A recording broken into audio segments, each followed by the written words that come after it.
গোপন খবরের ভিত্তিতে ৩ মহিলা সহ ৪ গাঁজা পাচারকারীকে জিরানিয়া রেল স্টেশন থেকে গ্রেপ্তার করে জিআরপি থানার পুলিশ। তাদের কাছ থেকে ৩টি ব্যাগে ৪৭ কেজি গাঁজা উদ্ধার করা হয়, যার বাজার মূল্য ৩.৫ লক্ষ টাকা হবে বলে জানান জিআরপি থানার ওসি তাপস দাস। বুধবার রিমান্ডের আবেদন জানিয়ে তাদের আদালতে পেশ করা হয়।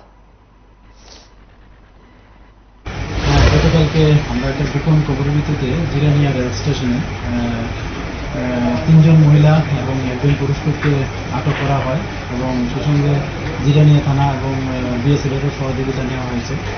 তো আমরা যথারীতি আমাদের জিআরপি থানাতে এই নিয়ে একটা এনডিপিএস দ্বারা মামলা হয়েছে।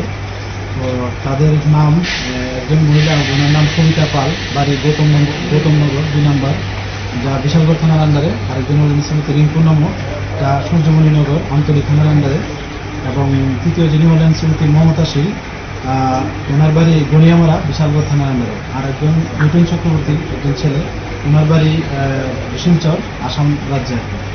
তো তাদের কাছ থেকে মোট 3টা ট্রলির মধ্যে 47 কেজি 100 গ্রাম গাঁজা বাজেয়াপ্ত করা হয়েছে।